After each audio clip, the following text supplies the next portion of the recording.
먼저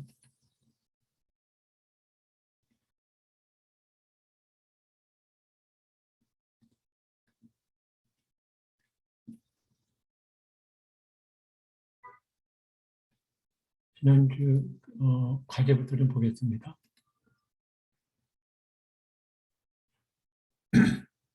여기 성산효 나눔재단에서 비영리조직 회계기준이라고 쓰셨는데 3년차법상 결산공시 대상이면 공익법인 회계기준이 맞거든요. 이거 한번 확인해 보세요. 카리스타 인터내셔널도 다시 한번 확인해 보시면 좋겠습니다. 그 주택조합은 여기 써신 것처럼 그 공익법인 회계기준이나 비영리조직 회계기준을 쓰지 않아서 중소기업 회계기준을 쓰는 거 맞다고 할 수가 있고, 사실 협동조합이 약간 독특해서 그 그러니까 중소기업 회계기준, 일반 회계 영리기업 회계기준하고 또 비영리가 좀 안 맞는 게 있어서 협동조합도 좀 다른 거를 만들어야 되는데 우리는 아직 그게 없습니다.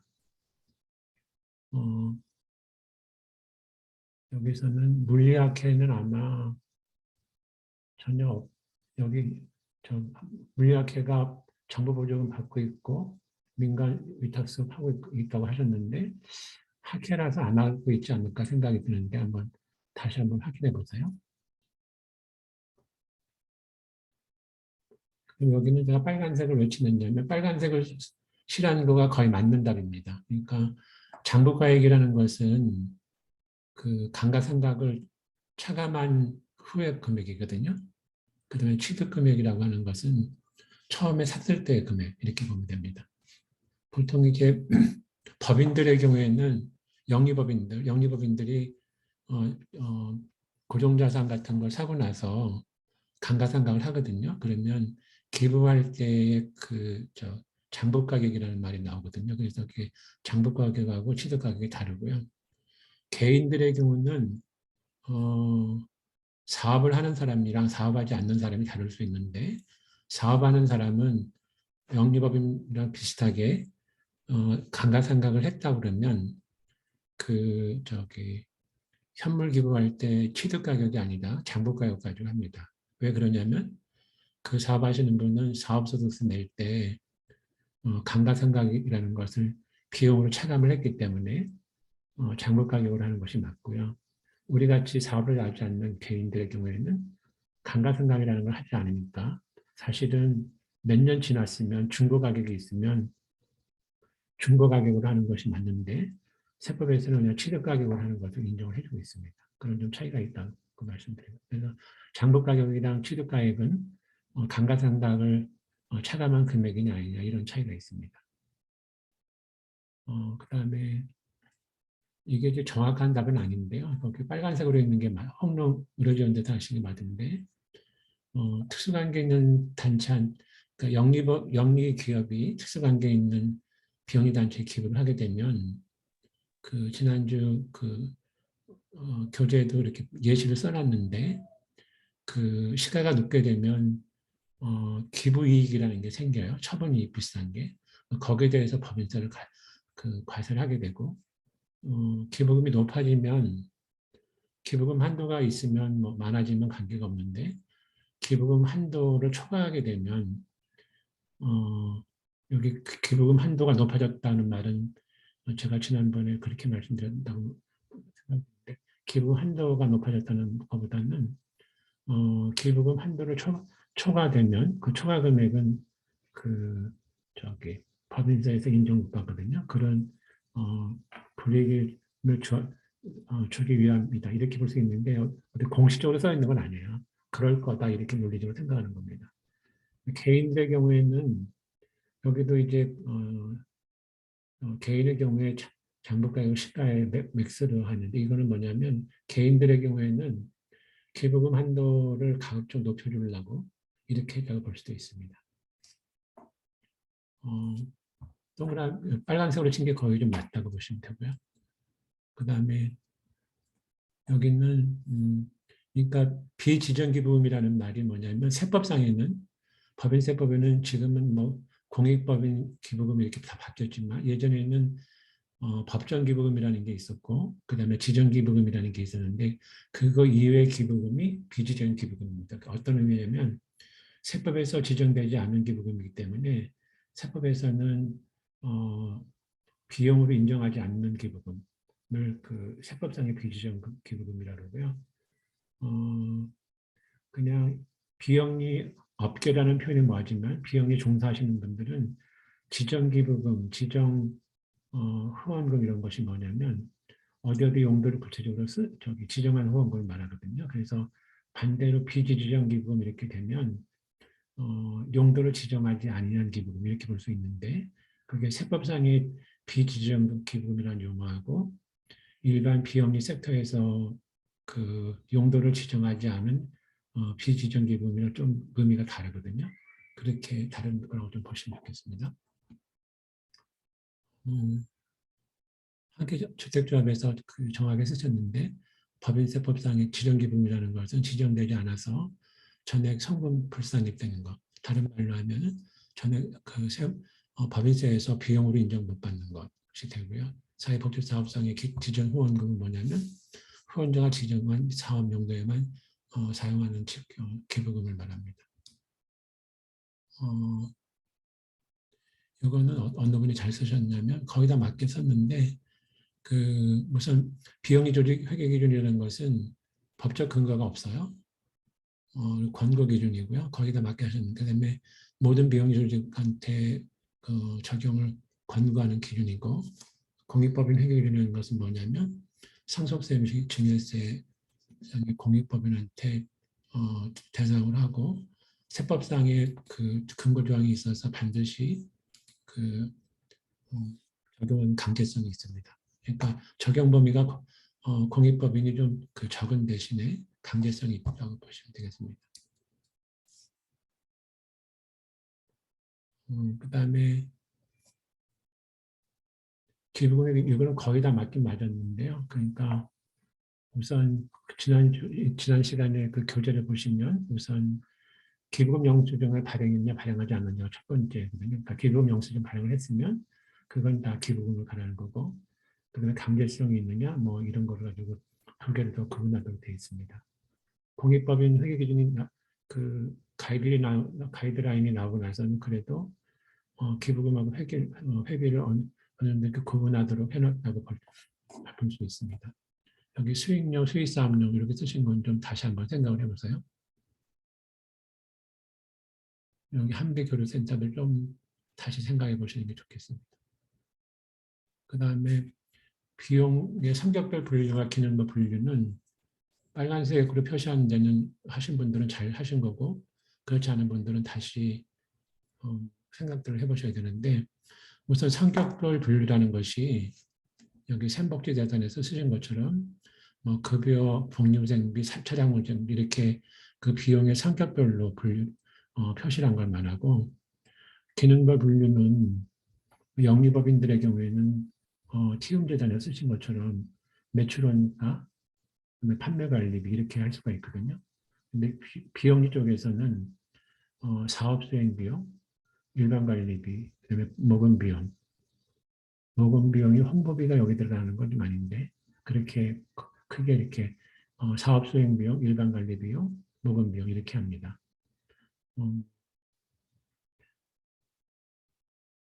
그렇게 하고 있는 이유가 뭐냐면 지금 홍영 의원님이 잘 쓰셨는데 공익법인 사업수행 성과를 알 수 위해서 하는 건데 예를 들어서 100이라는 비용을 지출을 했는데 그 100이라는 지출을 해서 그 고위목조 사업에 얼마 썼는지 일반 관리비 얼마 썼는지 모금 비용이 얼마 썼는지 이런 것을 그 외부에 있는 사람들이 봐서 이런 제가 정말 우리가 기부금을 내면 고위 목적에 많이 썼는지 아니면 그냥 행정비용이나 모금비용이 많이 썼는지를 구분하기 위해서 하는 건데 보통 이제 기부자들은 자기가 기부를 하게 되면 100%다 고위 목적 사업에 사용하리라고 생각하는 사람들이 많거든요. 실제로 그렇지 않지만 그래서 미국도 보게 되면 그 저기 고위 목적 사업 비용, 그러니까 여기서 얘기하는 사업 수행 비용에다가 많은 비용을 넣으려고 합니다. 그러니까 행정 비용이나 모금 비용도 가급적이면 사업 수행 비용에다 넣으려고 하는 그런 요인들이 있어요. 지난 시간에 그 분식회계하고 회계부정을 말씀드렸는데, 그 비영리법인의 경우에는, 비영리 단체의 경우에는 회계 부정이나 분식회계가 거의 없을 수 있는데, 이 비용을 일반 관리 비용이나 모금 비용을 사업 비용에다가 표시한 거, 그것도 일종의 회계 부정, 회계 분식이라고 볼 수 있어요. 그러니까 우리가 고유 목적 사업에 썼는지 아니면 일반 관리비나 모금 비용에 썼는지를 명확하게 구분을 하는 것이 필요합니다. 이 공익법인 회계 기준을 만들면서 큰 단체들이랑 굉장히 많이 토론들을 많이 했는데, 모금 비용이 어디까지인가도 굉장히 논란이 많을 수 있어요. 근데 모금 관련하는 그 직원들의 인건비도 모금 비용이고, 그 다음에 개별적으로 들어가게 되면 그 후원자들 그러니까 발송 뭐죠? 후원 그 후원자들한테 보내는 여러 가지 레터라든지 이런 것들의 발송 비용이라든지, 아니면 또 1년에 한 번씩 모여서 행사하는 그 비용은 어떻게 하느냐, 이런 것들이 있는데, 그 모금 비용의 가이드라인 같은 게 있는데 그걸 보셔서 구분하시는 것이 좋고요. 사실 작은 단체들은 모금 비용이 없는 경우들도 많이 있어요. 그래서 모금 비용이 없으면 모금 비용을 거의 없는 것을 하는데, 전혀 없다고 하는 것은 좀, 그러니까 기부금이 있는데 모금 비용이 전혀 없다, 이것은 좀 맞지는 않습니다. 그다음에 여기는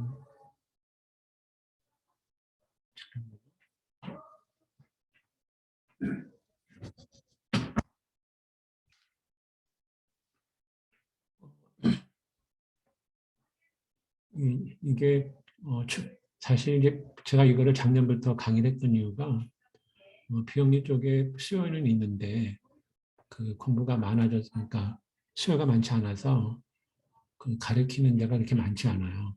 그래서 어렵지만 인터넷 같은 데서 찾아보시면 그 다른 강좌 하는 게 좀 있을지 모르겠는데 그런 것들이 있고요. 그다음에 책은, 요새는 책이 좀 많이 나왔는데 비영리에 관한 책들을 좀 서점에 같은 데서 찾아보시고 거기서 한번 보시면 좋겠습니다.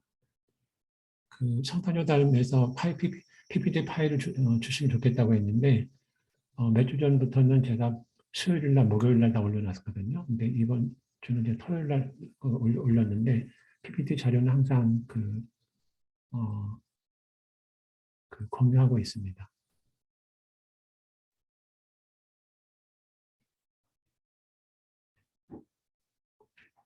그 다음에 오늘 배울 거는, 오늘 배울 거가 사실 이게 여러분들 바로 실무에 도움이 되진 않겠지만 그래도 좀 한번 생각해 보시면 좋을 것 같아요. 오늘은 그렇게 어렵진 않습니다.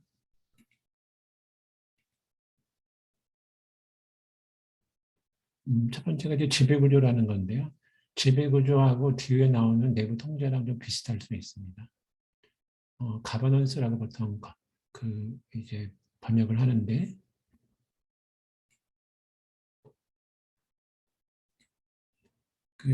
2020년 5월 달에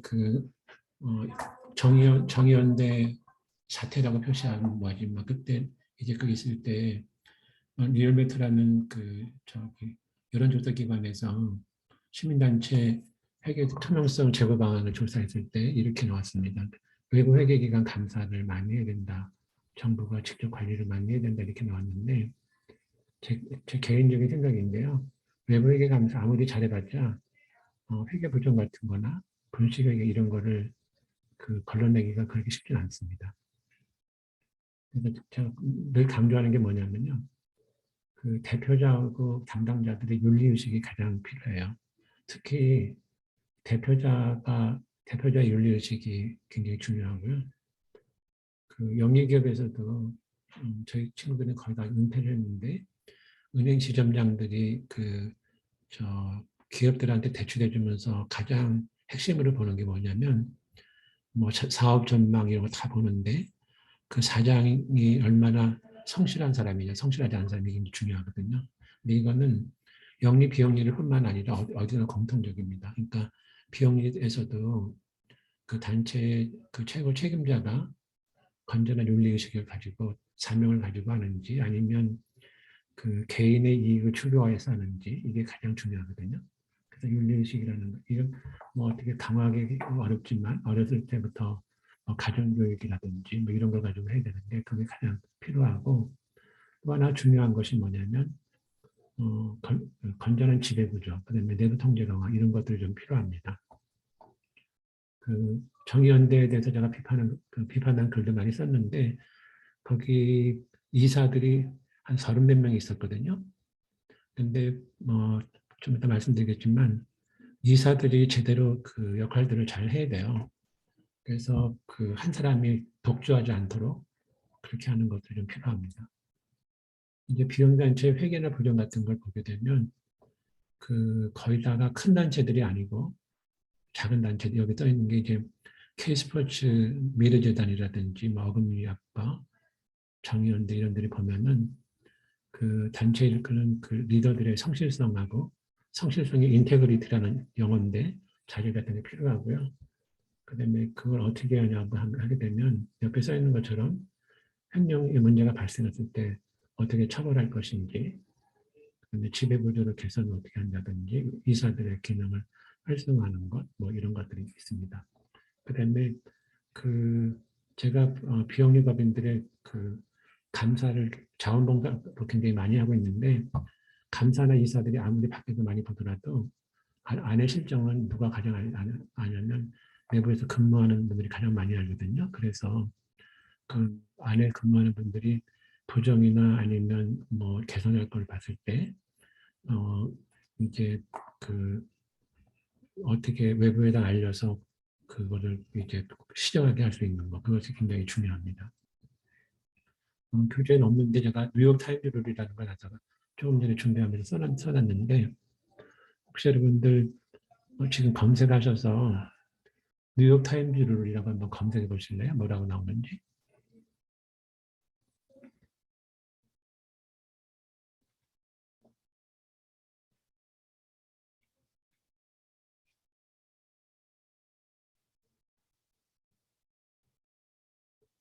뉴욕 타임즈 룰 한번 검색해 보실래요? 뭐라고 나오시는지?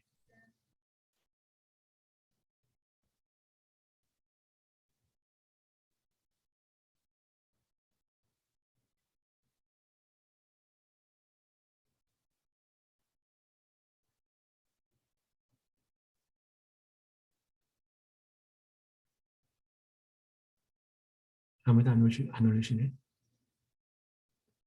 이게 뭐냐면 그 영리기업이나 맞아요. 어, 영리기업이나 비영리에 관계없이 뉴욕타임즈 일면에 기사가 됐을 때도 부끄럽 없이 떳떳해야 한다는 그런 글인데 이게 P&G라는 그 미국 회사가 있거든요. 그 미국 회사의 그 룰이 하나인데 가끔 이제 모함이나 이런 것도 많잖아요. 그러더라도 자기가 떳떳하게 했다고 하면은 언제든 나중에 그게 어, 모함을 받아서 신문에 나오고 이러더라도 자기가 떳떳하게 할 수 있으면 그것이 언젠가 다 해결된다는 말인데 그 우리나라 PNG 코리아의 대표를 하다가 지금은 그 LG그룹의 그 부회장으로 계신 분이 이 말을 잘 썼는데 그 이 말이 억울한 경우도 있지만 항상 이렇게 자기 자신이 떳떳하게 하는 것이 좀 필요합니다. 거버넌스라는 말을 썼는데 거버넌스가 그 여러 가지로 정의가 됐는데 이 말을 쓰는 거는 그 1960년대부터 이제 썼고요. 미국도 보면은 비윤리적이라든지 이런 것들이 굉장히 많이 나와서 그 스캔들을 방지하기 위한 것을 썼는데 요새 와서 거버넌스라는 말을 많이 쓰긴 쓰는데 다른 데로 보면은 내부 통제 이렇게 볼 수 있습니다.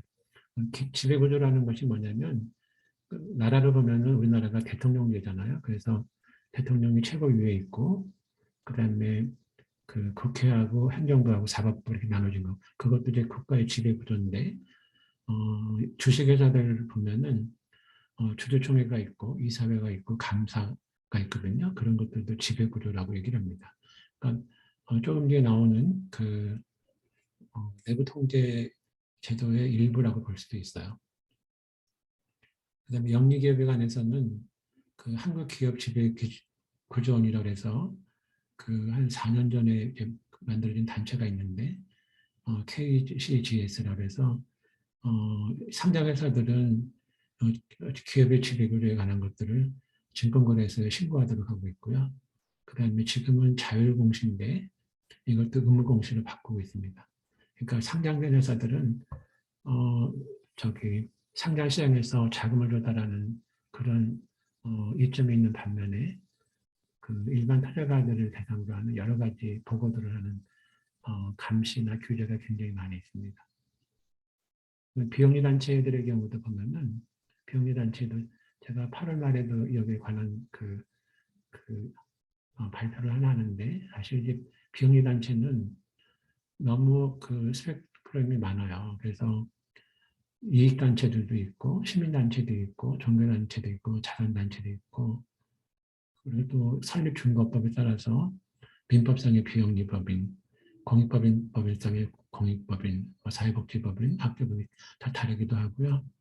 사단법인의 경우에는 사원총회가 있는데 재단법인은 사원총회가 없는다든지 이런 거에 따라서 다르기도 하고 우리나라 비영리단체 상당수가 우리 지금 4차 수강하시는 분들이 거의 여기에 해당이 되는데 상근자가 5명 미만 조그만 조직들이거든요. 그러면 여러 가지로 그 인원이 적기 때문에 그 이제 재정이나 운영이나 이사 운영 등에서 취약한 점이 많습니다. 그럼에도 불구하고 건전하게 운영하도록 노력하는 것이 좀 필요합니다.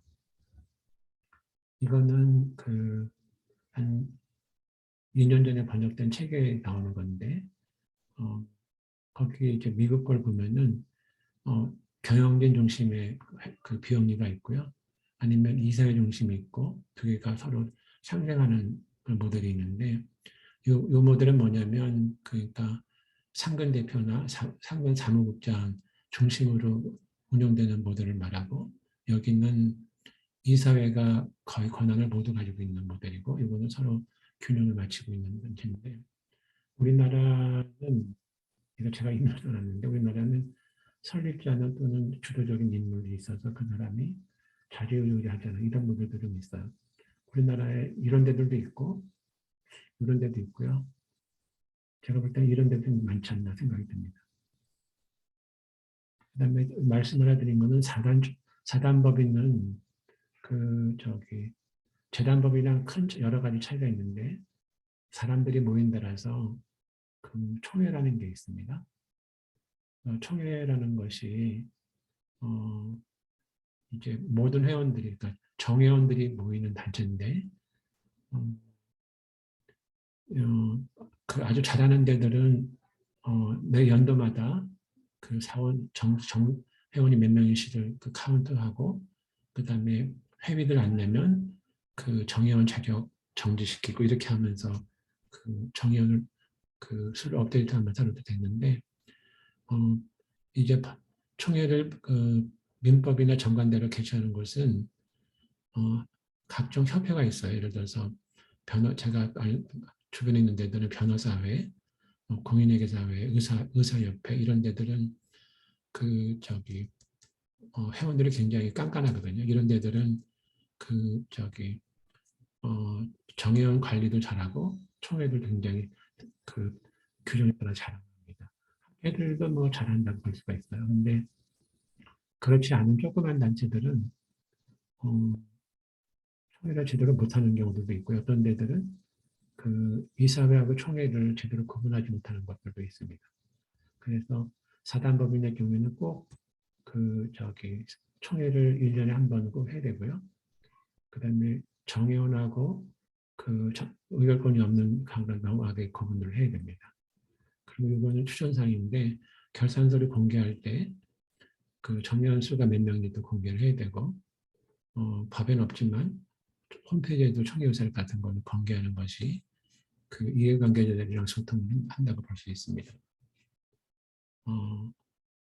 비영리법인의 경우에 또 하나 말씀드리면 제가 우리나라는 민법하고 공익법인법이 굉장히 문제가 있는데 사회복지법이나 학교법, 의료법들은 계속 바뀌고 그러는데 그리고 상법상의 주식회사는 지배구조를 1997년 IMF 위기 후에 개최는 바꾸게 됐는데 민법상의 비영리법인이나 공익법인법은 지배구조가 바뀐 게 없어요. 그래서 제가 기회가 있을 때마다 이거 바꿔야 된다고 얘기를 하는데 그 민법의 비영리제도를 근본적으로 바꿔야지만 그 비영리법인의 지배구조가 좀 바뀐다고 생각이 듭니다. 참고적으로 제가 조금 전에 수업을 준비하면서 이 말도 써놨는데 의용민법이라는 말이 있어요. 이것도 그냥 상식적으로 아시면 좋은데 의용민법 한번 검색해 보실래요? 뭐라고 나오는지. 여기 우리나라가 1945년에 해방이 되고 1948년에 대한민국 정부가 수립이 됐는데 민법은 1960년에 만들어져요. 그래서 1948년부터 1960년대까지는 일본법을 씁니다. 그래서 그거를 의용민법이라고 해요. 그러니까 우리나라가 48년에 독립이 됐지만 그 법 같은 거가 제대로 다 만들어지지 않아서 과거에는 일본 민법들을 그냥 썼고요. 제가 늘 말씀드리지만 우리나라 지금 쓰는 용어의 한 60%는 일본이 서구 문명을 받아들이면서 번역했던 용어를 그냥 썼고요. 지금도 우리나라의 여러 가지 법률도 일본 영향을 받은 게 굉장히 많습니다. 그건 무조건 나쁘다고 생각할 건 아닌데요. 걔네들도 굉장히 고민하면서 만들었는데 1997년 IMF 이후에는 우리나라가 미국 걸 많이 받아들여서 우리나라 이렇게 약간 혼합되어 있는데 어디까지 갔어? 외국 것들을 잘 만들 필요가 벤치마킹하고 적용할 필요가 있습니다. 피곤하지 않아? 피곤하지 않나?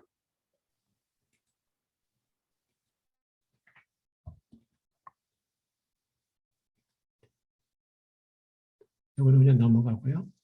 그다음에 내부 통제제도, 내부 계열제도가 좀 비슷한 말인데 아까 지배구조를 말씀을 드렸는데 서로 다른 말이긴 하지만 내부 통제제도 안에 지배구조가 들어간다고 볼 수도 있고 꼭 어떤 학자는 또 지배구조 안에 내부 통제가 들어간다 이렇게 얘기할 수도 있긴 합니다.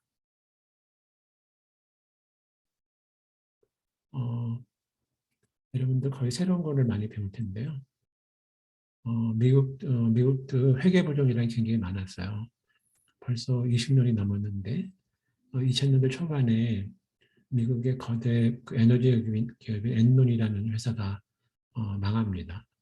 그리고 나서 사베인 옥슬리 이게 지난 토요일 날 보내드렸던 건 없는데 이게 상원의원 이름인데 사베인이라는 상원의원하고 옥슬리라는 의원 두 명이 주도를 해서 만든 법이라서 사베인 옥슬리 법이라고 얘기를 하는데 그거를 약자를 이렇게 삭스라고 써요. SOX.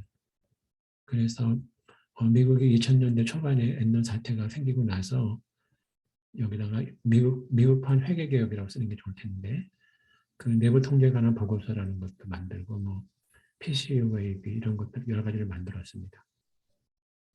이제 요새는 미국이 세계를 거의 주도하고 있으니까 미국이 이런 걸 만들면 다른 나라에도 퍼지는데 우리나라에 있는 2015년에 대우조선 해양에 회계 분식 사건이 발생됐어요. 여기다 회계 분식 사건이라고 썼지만 미국식으로 표현하면 회계 부정이라고 할 수 있습니다.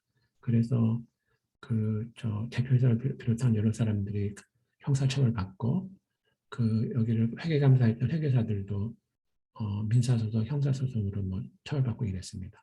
그리고 나서 이제 우리나라도 회계개혁이라는 걸 했습니다. 2017년에.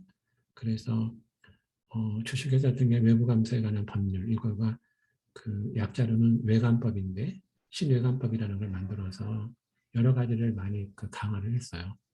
그 중에서 하나가 뭐냐면 내부회계관리제도에 대한 감사제도라는 것을 도입을 했고 주식회사들 회계감사를 하는 것들을 주기적 지정제라는 것을 했습니다. 근데 이제 내부 통제라는 것이 뭐냐면 아까 지배구조랑은 좀 다른데 그 여러 가지 뭐 복잡하게 썼지만 간단하게 말씀드리면 영리기업이나 비영리 조직이 그 각자의 목표를 달성하기 위해서 그 이제 건전하고 안정적으로 운영될 수 있도록 하는 여러 가지 일련의 통제 과정 그런 것들을 내부 통제 과정이라고 합니다. 크게는 여기 회계관리 통제하고 업무관리 통제가 있는데 여기 회계관리 통제만을 딱 띄어서 내부 회계 관리 제도라는 말로 만들었어요. 그리고 이제 업무관리 통제라는 것은 그 회계 이외의 다른 것들에 관한 것들도 하는 목적이 되는데 미국에서는 이게 미국에 엄청 복잡한데요. 이 코스라고 하는 그 단체가 있는데 거기서 이렇게 5가지의 뭐 구성 요소, 그다음에 3가지 카테고리, 5가지가 뭐냐면 모니터링, 인포메이션 앤 커뮤니케이션, 컨트롤 액티비티, 리스크 어세스먼트, 컨트롤 인바이런먼트 이렇게 되고 3가지 오브젝티브가 뭐냐면 오퍼레이션, 그다음에 파이낸셜 리포팅, 그다음에 컴플라이언스, 그다음에 다시 옆으로 보면은 이게 프로세스가 여러 가지, 그러니까 유닛 A, 유닛 B 여러 가지가 있을 텐데 그거별로 어떻게 할 것인가 이런 것들이 있거든요. 근데 미국은 내부 통계라고 해서 이걸 전부 다 보는데 우리나라는 이 파이낸셜 리포트 이것만 딱 떼어가지고 하는 것이 뭐냐면 여기서 얘기하는 내부 회계 관리 제도예요. 그러니까 내부 회계 관리 제도라는 말을 우리나라가 97년부터 쓰긴 했는데 일본 애들은 어떤 말을 쓰냐면 재무보고에 관한 내부 통제제도 이렇게 씁니다. 그래서 그거를 그렇게 쓰는데 그림에서는 여기에 해당되는 거라고 볼 수 있고요. 이제 미국은 어떻게 했냐면 CEO 선정제도라는 게 있는데 미국에는 내부 통제에 관한 그러니까 조금 이따 다시 나올 텐데 회계감사 보고서라는 것을 외부 독립된 회계사들이 감사 보고서를 내는데 그거 이외에 우리 회사의 내부 통제가 적정하게 운영되고 있습니다. 이런 거에 대해서 CEO 대표이사가 설명을 하고 거기에 대해서 외부 회계사들이 이게 적정합니다. 이렇게 해가지고 감사 보고서를 만드는 제도를 2000년대 초반에 만들었어요. 근데 우리나라는 그때까지는 이렇게 강화 안 하다가 2007년부터 이걸 강화를 해서 미국이랑 비슷하게 큰 회사부터 내부회계관리제도에 대한 감사제도를 도입을 했습니다. 그게 이제 영리회사들 거고요. 이제 비영리 조직들을 보게 되면 우선 우리 코레일이라든지 어디라 그럴까요? LH라든지 큰 데들은 잘합니다. 워낙 상장회사 규모 이상으로 큰 데들이니까 잘하는데 이게 내부 통제라는 것이 투입되는 비용하고 효익을 규모들을 해봐야 돼요. 그래서 큰 MPO 단체랑 소규모 단체랑 규모가 다르니까 적용 범위가 다를 수도 있어요. 그리고 또 전문적 지식을 얼마나 가지고 있는지 아니면 전문적 경험이라든지 상식이 얼마나 있는지에 따라 달라지기도 합니다. 그다음에 영리기업은 아까도 말씀드렸지만 내부회계 관리제도라는 것이 뭐냐면 재무보고에 대한 내부 통제제도가 잘 돼 있는지 이거를 별도 회계사들이 또 여기에 대해서 보고서를 제출하는 거고요. 이게 과거에는 그냥 리뷰 정도가 됐었는데 이걸 이제 감사를 바꾸었고 이 검증은 내부에서 대표자나 감사위원회에서 하는데 그거를 다시 또 외부 감사인이 이게 잘 되고 있나 있는 걸 이렇게 보게 되는 거고요. 2조 원 이상의 회사들은 2019년부터 적용을 했고 2조 원에서 5천원까지는 2020년 이거인데 코로나 사태 때문에 이걸 좀 연기하자는 게 있어서 아직 좀 진행 중에 있습니다.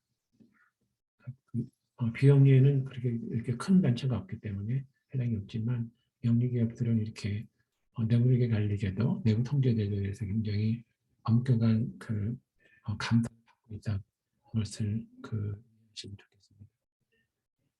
이거 내부회계 관리제도는 그러니까 처음에 설정 같은 거는 아까 나왔던 5가지 구성 요소라든지 뭐 이런 걸 해서 쭉 만드는데 감사할 때는 거꾸로 이렇게 가면서 보고하는 이런 것들을 표시한 표가 되고요. 이제 감사에 대해서 좀 말씀을 좀 드리면 감사에 대해서 아까도 말씀드렸지만 비영리법인 중에서 좀 작은 단체의 경우에는 정관에 있는 감사에 감사하고 그다음에 외부 회계 감사하고 좀 구분을 못하는 분들도 있어요. 우선은 보시면 여러 가지 이거 말고 여러 가지가 있을 수 있는데 재무제표, 결산 서류에 대해서 감사하는 거는 우선 그러니까 공인회계사들이 재무제표의 신뢰성을 검증하는 거거든요. 이거를 회계감사라고 하는데 법정감사하고 임의감사로 나눠집니다. 그러니까 영리회사들도 상장회사는 모두 다 법정감사가 되고요. 비상장회사는 외관법이라는 법률에 의해서 자산 규모가 150 여러 가지 기준이 있는데 그거에 따라서 반드시 법정감사라는 걸 해야 되고 그 위에 감사들을 원하는 데가 받는 것들을 법에 없는 것들을 임의감사라고 합니다. 임의감사는 케이스가 여러 가지인데 예를 들어서 영화를 만들면서 영화 투자가들이 이제 투자 금액을 어떻게 썼는지 안 썼는지 이런 거를 검증하는 게 있거든요. 그런 것들도 일종의 임의감사고 회계감사 법정 회계감사 대상이 아닌 데들이 자기네가 스스로 받는 것들을 임의감사라고 합니다. 내부감사는 주식회사 내부에 있는 감사 아니면 비영리법인의 감사가 수행하는 감사를 얘기를 합니다. 업무감사가 있는데 업무감사는 공익회사들은 업무감사를 안 해요. 근데 업무감사는 어떤 데를 하냐면 예를 들어서 비영리법인의 경우에는 주무관청이 나와서 하는 감사가 업무감사라고 볼 수 있습니다. 그다음에 공익법인 내부의 감사는 회계감사도 하지만 업무감사도 하게 돼 있거든요. 그런 것들이 감사라고 할 수 있고 컴플라이언스 오디시라고 우리말로 번역하면 컴플라이언스를 이행을 감사할 수 있는데 이것도 이제 법규에 따라서 이행하고 있는지 이런 것들을 볼 수가 있는데 그런 것들이 공무원들 각 부처에 대한 감사라든지 비영리법인의 중간체 감사가 여기도 같이 들어갈 수 있습니다. 그다음에 이 비영리법인의 감사를 보게 되면 민법상에 보면은 이게 선택할 수 있게 돼 있어서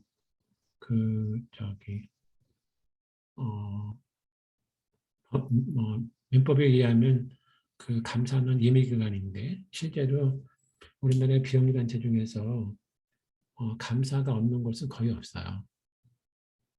그런데 비해서 여기 공익법인법이라든지 사회복지법인, 의료법인들은 법에서 2명 이상을 선임하도록 되어 있습니다. 그리고 이제 사회복지법인 같은 경우에는 한 명은 회계나 법률의 전문적 지식이 있는 변호사나 회계사를 하게 돼 있고 연간 수익 금액이 예상 금액이 30억 이상이면 회계사 한 명을 선임하도록 되어 있고 학교법인 등이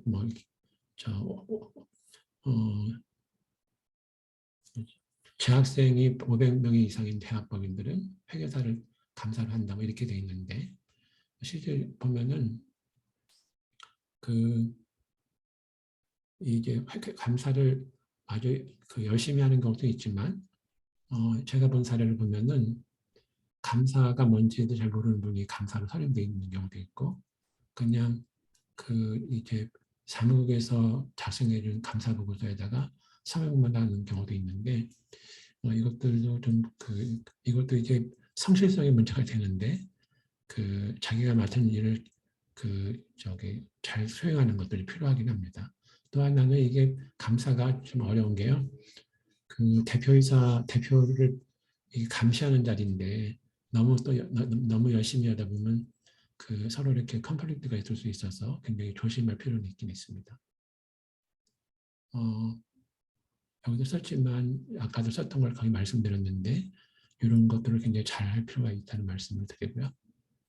회계감사라는 말에서 나왔는데 우선 여러분들 그 저희가 토요일에 나눌 거는 없는 건데 말씀을 드리면 여러분들 남의 거품 사건이라고 혹시 검색해 보실래요? 뭐라고 나오는지? 그리고 채팅방에 한번 써보세요. 남의 거품 사건 검색해서 한번 써보시기 바랍니다.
네, 검색 잘 하셨는데 그 여기 세계적으로 버블 사건이 세 개 정도가 있는데 그 저기 영국에서 1711년에 그 사우스시라고 하는 회사가 있었는데 이 회사가 그뭐 여러 가지 일을 벌였는데 그 회사의 주가 같은 게 굉장히 많이 뛰면서 나중에 그게 회사가 망하면서 생겼던 그 사건인데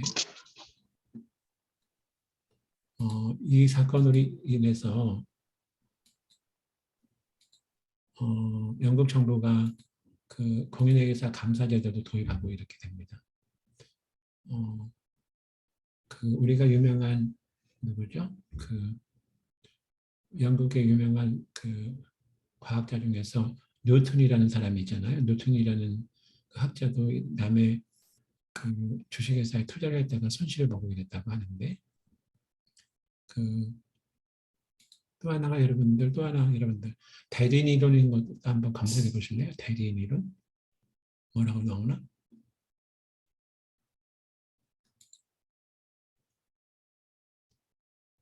영어로는 에이전시 시열이라고 하는데요.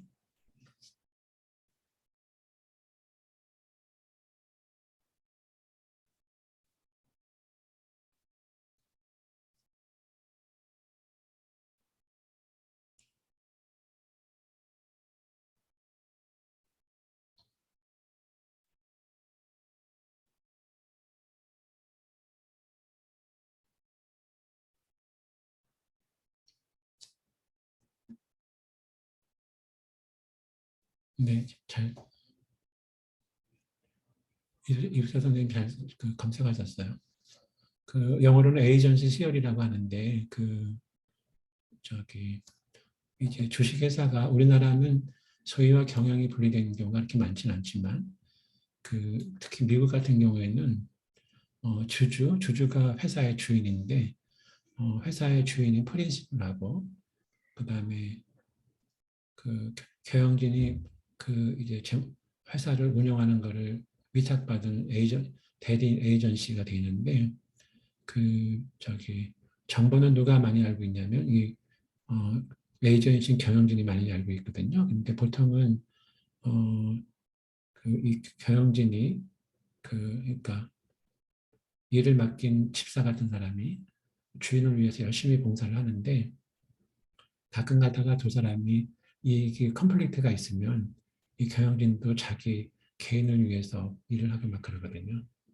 그렇게 사는 것들이 이제 대리인 이론이라는 것이 있는데 여기 이제 어떤 것이 있냐면 인포메이션 어셈블리티라고 해서 이 외부에 있는 주주들보다는 경영진들이 훨씬 그 정보를 많이 알고 있거든요. 그래서 그 이제 주식회사 같은 경우를 보면은 이 경영진이나 아니면 직원들이 내부 정보를 가지고 주식을 사고 팔기도 하고 막 이렇게 하면서 외부에 있는 주주나 채권자들이 피해를 보기도 하는데 그런 거를 이제 막기 위한 비용, 이제 모니터링 비용이라는 게 있습니다. 모니터링 비용이라는 것이 뭐냐면 이 경영자가 주주들을 위해서 열심히 일하고 있는지를 그 감시하는 비용들인데 이 회계 감사라는 것도 일종의 그 외부 감시자이기 때문에 회계 감사 비용이라는 것도 모니터링 코스트에 하나가 들어갑니다. 그리고 아까 말씀드렸지만 이 회계 감사가 법정 감사하고 임의 감사 이렇게 나눠져 있는데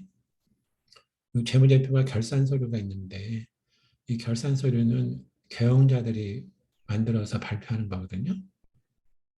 그렇게 하는데 그 외부에 있는 회계감사인들이 이게 재무제표가 일반적으로 인정된 회계 원칙에 따라서 작성되어 있는지 안 있는지 그거를 감사를 하고 그게 적정하다 아니다 이렇게 의견을 보고하는 게 그것이 회계감사 보고서입니다.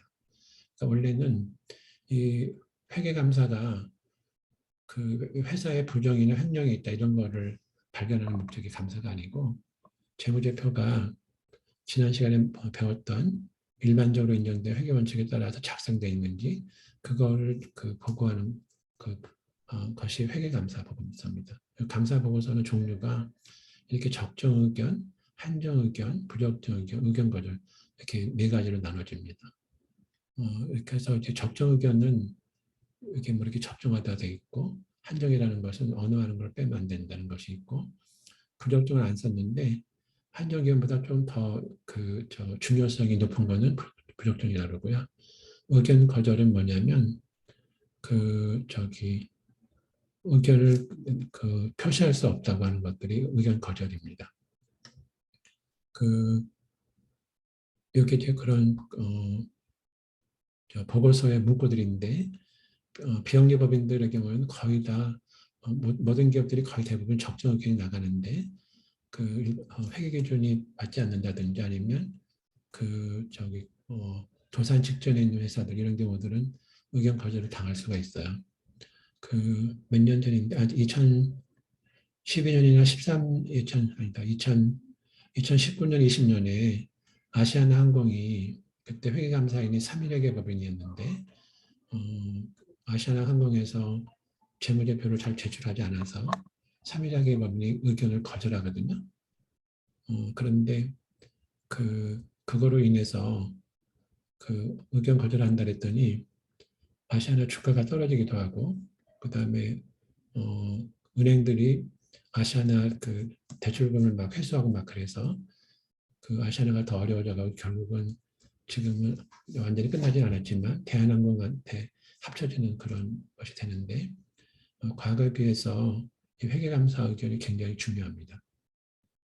비영리법인의 경우에는 그렇게 중요하진 않지만 그래도 상증세법에서 자산 규모가 100억 이상이거나 수익 금액이 50억 이상이거나 아니면 기부금 수입이 20억 이상인 데들은 감사 보고서를 꼭 받도록 하기 때문에 하긴 하는데 우리나라는 법이 먼저라서 막 그러긴 하는데 법에서 하라고 그러니까 할 수 없이 해야 되지만 이렇게 회계감사 의견 감사 보고서를 받도록 되어 있고요. 이걸 받으시면 비용은 좀 들어가지만 회계관에서는 이렇게 적립들을 좀 많이 하실 수 있을 겁니다. 또 하나 말씀드리고 싶은 것은 우리나라는 회계감사만 강조하는데 미국 같은 경우에는 리뷰라는 게 있어요. 영어로는 그냥 검토라고 할 수 있는데 간이 회계감사라는 것도 있습니다.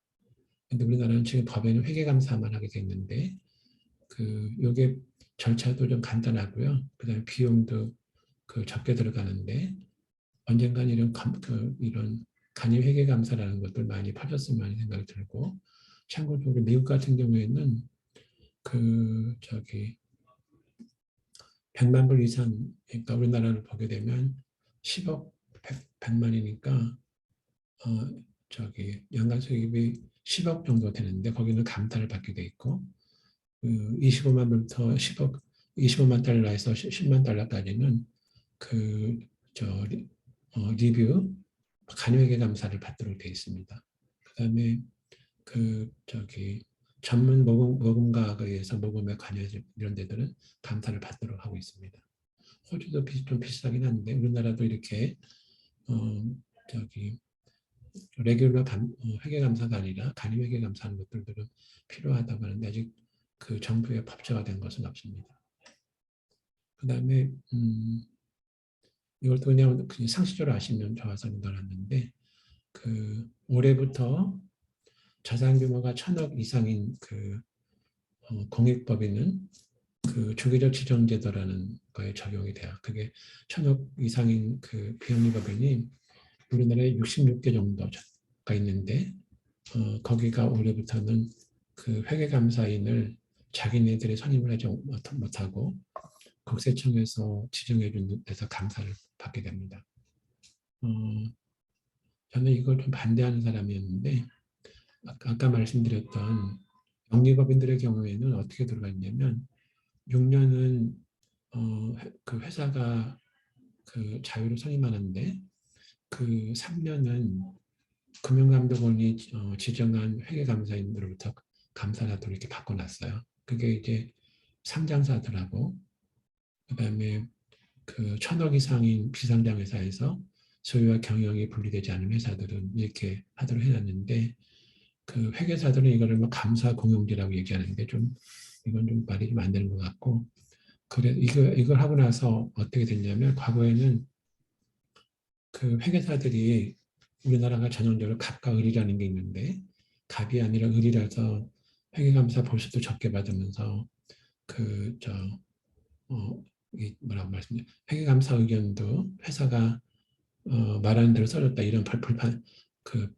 비평도 있었는데 그러면서 대우조선 사태가 터졌다고 이렇게 생각을 해서 이렇게 강하게 만들어서 이 3년 동안은 정부가 금융감독원이 지정해주는 회계감사인들이 감사하도록 바꿔놨습니다. 그래서 2000년부터 이제 시작이 되는데 이렇게 하다 보니까 회계사들의 독립성이 높아졌는데 반대로 기업들이 이 주기적 지정제로 인해서 회계감사 보수가 너무 많이 올랐다는 불평들을 많이 합니다. 그 다음에 이것이 상장세법, 그러니까 상장회사뿐만 아니라 다른 비영리 쪽에도 굉장히 많이 들어가서 사립학교에서도 준비 중이라고 했는데 이게 통과돼서 올해부터 시행이 되고요. 그 다음에 뭐 대규모 점포라든지 뭐 이런 데들 막 하는데 상속세법상의 상속세법상의 공익법인 중에서도 올해부터 이제 시작을 해서 내년부터 이렇게 되는데 지금 보면은 아까 영리법인들은 6 플러스 3이라고 해서 6년 동안은 기업이 회계감사인을 정하고 그다음에 정부가 3년을 지정하는 이런 제도가 됐는데 공익법인은 어떻게 했냐면 4 플러스 2가 됐어요. 그러니까 4년 동안은 자유로 지정을 하고 2년은 국세청장이 지정하는 제도로 이렇게 해서 지금 아까 내가 잘못 말씀드렸네. 1,000억 이상인 공익법인이 144개고 이거를 4개년도로 나눠서 하게 되니까 올해는 24개 공익법인에 대해서 감사인 지정을 할 거고요. 여기 가보시면 국세청 홈페이지에 가면은 공익법인 주기적 감사 제도에 구체적인 내용들이 들어가 있습니다. 이걸 아마 하게 되면 우선 영리법인과 비슷하게 우선 감사 보수가 엄청 많이 뜰 거예요. 그래서 이제 공익법인들의 불만들이 나올 텐데 여기가 거의 재벌 기업들이 만든 기업재단들이 많고 그 외에 이제 굿네이버스라든지 어린이재단 이렇게 우리나라에서 한 톱 10개가 되는 자선단체도 여기 해당이 되는데 거기서 이제 불만들이 나오면 또 어떻게 바뀔지는 모르겠습니다. 그 다음에 이거는 제가 번역한 책이 있어요. 번역이 이제 미국의 인디펜던트 섹터라고 하는 데서 Principle for Good Governance and Ethical Practice라는 것으로 이제 그 발표를 했는데 그거를 비영리 단체의 바람직한 운영 원칙과 지배를 드러낸 걸로 제가 번역을 했는데 2000년에 동아일보에서 나왔고요. 이거 수업이 끝나고 나서 예전에 2차 수업을 받았던 분이 만들었던 파워포인트 파일이 있는데 참고로 그걸 보내드리겠습니다. 그 미국도 보면은 어느 나라하고 문제가 없는 데가 없는데 2000년 초반에도 보면은 미국의 비영리법인들은 그 가문조신의 재단을 만들어서 그냥 개인적으로 돈을 쓰는 데도 많고요. 학교들은 보면은 총장 후보를 찾는다고 해서 180만 정도를 쓴 경우도 있고 또 어느 사립학교는 그 교장한테 굉장히 높은 제도를 만들고 나게 됐습니다. 그래서 2004년부터 2007년까지 비영리 제도의 개혁들이 있었는데 이제 인디펜던트 섹터라는 단체는 이게 그 내셔널 카운슬 오브 필란트로피라는 단체 이게 약간 보수 쪽에 있는 단체고요. Coalition of National Voluntary Organization 이게 자선 단체인데 여기는 약간 좀 진보였던 것 같아요. 그래서 두 개가 오래전부터 있었던 단체가 두 개가 그 합병을 해서 만든 단체인데 그 2000년대 초반에 미국들이 비영리 쪽에 굉장히 문제가 많다고 보도가 되고 그래서 미국 상원들이 그 영국의 경우에는 그 서드 섹터라고 해서 그 서드 섹터를 관장하는 부서도 있고요. 많이 아시겠지만 체리티 커뮤니티라고 해서 자선단체위원회라는 정부기관이 있는데 거기서 그 비영리 조직들을 감시하기도 하고 관리도 하고 이렇게 하는 단체가 있는데 미국의 상원의원들도 이제 영국의 체리티 커뮤니티 같은 거를 만들겠다고 그랬는데 미국의 비영리 리더들이 그러면 그거는 정부가 그 비영리 섹터에 그 이제 간섭하는 것이 되니까 우리 스스로 자정 노력을 하겠다고 하면서 의회를 설득하면서 우리가 스스로 정화 노력을 하겠다고 하면서 만든 것이 그 지금 이 Principle for Good Governance라는 것이 되고요. 말씀드렸지만 그 2004년도에 상원의원이 이런 민간 패널로서 만들어 보라고 얘기를 했고요. 그러면서 이거를 한 3년 동안 그 여러 사람, 굉장히 많은 사람들이 모여서 이제 불법적이거나 비윤리적인 것들을 그 만들어서 어떻게 개선을 해야 될 것인가 이런 것들을 이제 발표를 하고 그것들이 미국의 국세청의 결산 공식에 많이 반영들도 하고 이 책을 보면은 33개 원칙을 적용하는데 오래 걸리지만 그래도 시간이 걸리더라도 오랫동안 노력을 하라고 이렇게 하고 있습니다. 책이 이렇게 두껍진 않아요. 간단하게 돼 있는데 그 책보다는 이 사이트에 가시면 여러 가지 샘플 같은 게 굉장히 많아서 들어가면 들어갈수록 더 많은 게 나올 수 있는데 여기 한글판 번역판이고 한글판 번역판 뒤에다가 여러 가지 자료들을 좀 넣어놨습니다. 여기서 얘기하는 것 중에서는 뭐 이게 네 가지가 섹션 1, 섹션 2, 섹션 3, 4가 있는데 첫 번째가 법을 준수하고 공시해라. 그 다음에 오늘 배웠던 지배구조에 관한 것들, 그 다음에 재정관리를 어떻게 할 것인지, 후원금은 어떻게 모집하고 관리된다. 이런 것들이 이렇게 7개 사는사가 있고요. 아까 거에도 하지만 이건 제 얘기인데 그러니까 윤리적인 운영이 가장 중요하고요.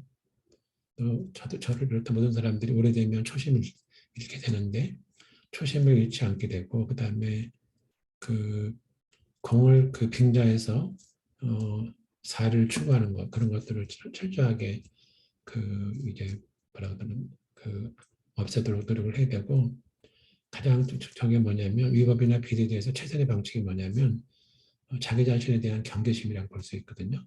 이런 거 우선 개인의 윤리가 주도하는 거하고 그다음에 이런 제도를 잘 만드는 것이 필요하다고 볼 수 있습니다. 33가지를 했는데 여기 섹션 1에 보시면 7가지가 이런 것들이 있습니다. 그래서 법규를 준수해라, 윤리관념 만들어서 공포하고 그다음에 1년에 한 번씩 그 서명하고 강조해라. 그다음에 이해상충이 있으면 그 이해상충에 대해서 어떻게 할 것인지 이런 것들을 하라는 거죠. 그다음에 내부 고발자 정책이라든지 뭐 이런 것들 하고요. 그다음에 의사결정 과정이나 이런 것들을 다 공개하라. 그게 써 있습니다. 이거는 그 미국 결산 양식이 없는 것 있는데 우리나라에 없는 것들인데 아직까지 좀 우리나라는 그저 환경상 어려울 수 있는데 미국들은 그 이런 것들이 좀 있습니다. 그래도 언젠간 아마 좀 들어와야 될 것 같는데 미국은 뭐가 있냐면요. 그 저기 현직 및 전직 이사 그 주요 직원들의 보수가 그 결산서류에다 공개가 됩니다. 이거는 이렇게 나왔던 거가 아마 2000년대 초반에 미국의 비영리단체들이 임원들이 보수를 너무 많이 받아갔기 때문에 이런 것이 있었는데 우리나라는 저 임직원들 보수가 특히 임원 보수가 없는 데도 많고 법이나 정부 지도에서 굉장히 까다롭게 그 규제가 되기 때문에 미국처럼 그렇게 많이 받는 경우는 그렇게 많지 않은데 언젠가는 아마 공개가 될 것 같기도 해요. 이런 것들을 하도록 되어 있고요. 그다음에 그 지배구조에 대해서 얘기를 하고 있는 것이 정기적으로 모이는 거, 그다음에 이사회를 어떻게 할 건지들을 정기적으로 검토를 해야 되고 여기 나와 있지 않지만 그 저기 후임 그 CEO를 어떻게 선발할 것인지 이런 것들도 그 고민을 해라. 그다음에 파이낸셜 리터러시를 가지고 있는 그 이사가 꼭 있어야 된다. 미국은 감사 제도가 없는데 그 이사 한 명은 적어도 재무제표와 결산서를 읽고 판단할 수 있는 능력 있는 사람들이 들어와야 된다.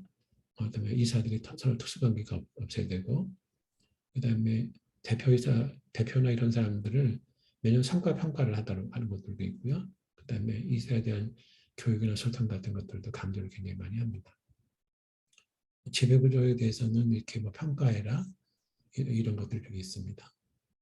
그다음에 여기는 그 다른 2000년도 그 초반에 그 공익경영센터라는 데서 그 코로나 상황에서 그 장애에 대한 이사회 문화에 대해서 설문조사한 게 있는데 책임지지 않는 이사회가 42%고요. 명목상의 이사회 뭐 이렇게 됐는데 그 이제 이런 강의는 우리나라가 문제점이 이사들은 자기가 서로 다 안다 면서 강의를 별로 듣지 않는데 이 강의를 들은 실무자들이 이 강의는 우리 이사님들이 들어야 되는데 이런 얘기를 많이 했다는데 이사들 교육이 많이 필요합니다. 두 번째가 이사회의 중요한 역할이 뭐냐면 그 위기관리 방침이라는 것들을 해야 되고 재정이나 사업적인 후원도 해야 되고 뭐 이런 것들을 해야 되는데 이런 것들을 좀 해야 된다고 답변을 했고요. 그다음에 건강한 이사의 가장 특징이 뭐냐면 사명과 비전에 충실해야 되고 충분한 재정적인 후원을 해야 되고 뭐 이런 그 순서들을 설문조사가 나왔습니다. 그다음에 이사들을 또 어떻게 섭외하는지가 있었는데 이게 사단법인이나 재단법인 나올 수도 있지만 우리 정서상 이사 한 분 모신 분이 중도에 그만두게 하는 게 굉장히 어렵거든요. 그다음에 또 이사들 잘못 선임하면 이 단체가 시끄러지고 존립이 되어서 굉장히 신뢰하고 주변에서 할 수가 있는데 이 신임 위반을 어떻게 초빙하고 하는 것들도 고민들을 많이 해봐야 됩니다. 우리 지금 4차 교육하는 실무자들은 이거 고민하는 분들은 많지는 않겠지만 여러분도 언젠가 승진하셔서 조직의 책임자가 됐을 때 이런 생각들도 많이 좀 해보시기 바랍니다. 그다음에 또 중요하게 얘기하는 게 뭐냐면 오리엔테이션들을 많이 해야 된다는 거예요. 이거는 최삼열 목사님이라는 분이 했는데 제가 봉사하는 데가 몇 군데 있는데 대충 제가 알긴 하지만 잘하는 단체는 이사 선발하고 나서 오리엔테이션을 해가지고 단체의 미션이나 뭐 이런 것들을 다 미리 알려주고 하는 것들이 있는데 그런 것도 좀 필요합니다. 아니면 이거 꼭 이사들뿐만 아니라 신입 직원들을 위해서도 오리엔테이션 자료를 만들어서 새로 들어온 직원들 아니면 이해관계자들한테도 소개하는 것이 좀 필요합니다. 그다음에 이거는 다시 이사회를 강조하는데 이 보드서스라는 데서 하는 것이 이렇게 10가지를 잘 하라고 얘기를 많이 합니다. 그 다음에 또 하나 말씀드린 것이 이렇게 이사들을 대상하고 있는 교육 프로그램들을 좀 많이 만들어야 되는데 그게 좀 없는 것이 좀 아쉽고요. 그 서울시 제가 몇 년 전에 어느 사회복지법인 외부 감사를 하면서 이 프로그램에 다녀왔는데 내용들이 굉장히 좋은데 이게 사회복지법뿐만 아니라 모든 비영리법인에도 이런 게 좀 생겼으면 더 좋다고 생각이 들고요. 직원들도 필요하지만 이사들의 교육 과정도 많이 필요들 합니다. 영리기업에는 이제 KB금융그룹에서 KB금융그룹이 여러 가지로 잘하는 거가 뭐냐면 거기가 사회이사들이 굉장히 많은데 사회이사들 1년에 한 번씩 전체 교육 시간 같은 게 그러니까 4차례에 걸쳐서 매주 한 번씩 해서 한 달에 걸쳐서 하는 게 있는데 그런 것들을 통해서 서로 교류도 하고 인식도 같이 하고 이런 것들이 있는데 그런 것이 비영리 법인 쪽에도 필요합니다. 이거는 ASM이라고 미국에 있는 그러니까 비영리 단체 임원들에 대한 것인데 거기서 이렇게 비영리 임원 단체들에 대해서 협회가 있어서 교류도 하고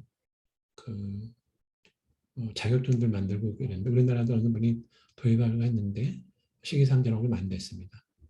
미국은 이런 데가 참 그러니까 워낙 수요가 많아서 그런지 이런 데 많은 것 같아요.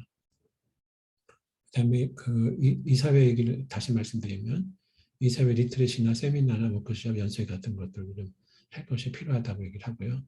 좀 시기상조인데 이제 이사회 개개인의 정기 평가 이런 것도 필요합니다. 제가 한 2년 전부터 가장 중심으로 하는 게 비영리단체들의 건전성에 대한 평가 이런 걸 하는데 큰 단체에 근무하는 분들이 우리나라도 외국 단체랑 연계된 단체들은 대표하고 이사 이렇게 평가들을 많이 하는데 평가가 꼭 필요하다는 얘기를 많이 해요. 근데 작은 단체에서도 과연 이것까지 할 건가는 좀 계속 고민해야 되는 숙제인데 이렇게 이사들 리트시나 세미나도 필요하고 대표나 사무총장 이런 분들에 대한 평가 같은 것들이 위에서 평가하고 또 아래에서 평가하고 이런 것들도 필요합니다. 엄격한 재정 관리에 대해서 회계 감사나 간이회계 감사 받으라는 것, 그다음에 상당 부분을 고유목적 사업에 추출해라는 것, 그다음에 출장 여비도 비즈니스하고 일반적 할 수가 있는데 한목적으로 해다. 그다음에 또 미국 같은 경우에는 배우자가 같이 가는 경우가 있는데 이런 경우는 배우자가 조직의 사업을 수행하지 않는 경우에는 동반가족 출장비는 단체가 부담하지 않는 게 맞다 이렇게 얘기를 하고 있습니다. 후원금들이 여러 가지가 있는데 여기서 하나 하는 것들은 뭐냐면 용도 같은 거를 준수해서 쓰라는 거하고 퍼센티지로 후원금 모집자한테 보상하지 말라는 것도 있습니다. 제가 몇 년 전에 대학을 봤더니 대학에서는 누구한테서 후원금을 받아올 테니까 몇 퍼센트 달라고 하는데 회계 처리를 어떻게 하냐는데 우리나라는 법에는 없지만 이렇게 모금 월말 받아오는데 몇 퍼센트 달라 그 자체의 발상이 좀 이상하고 그렇게 주는 것 자체가 좀 윤리랑 맞지 않는 것 같습니다. 오늘 제가 준비한 건 이 정도고요. 혹시 여러분들 오늘 빨리 끝났는지 모르겠는데 질문이 있으시면 마이크 켜시고 하셔도 좋고요. 아니면 채팅방에 쓰셔도 좋습니다. 오늘 배우지 않는 거랑 관계없어요.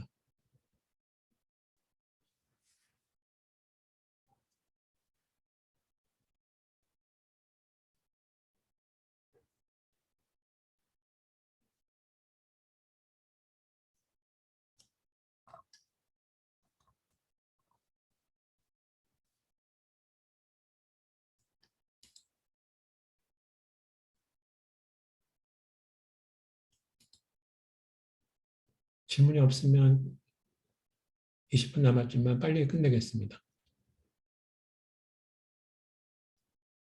질문 없으세요? 좀 이따가 퀴즈 보내드리겠습니다. 수고하셨고요. 다음 주에는 실무적인 걸 하겠습니다.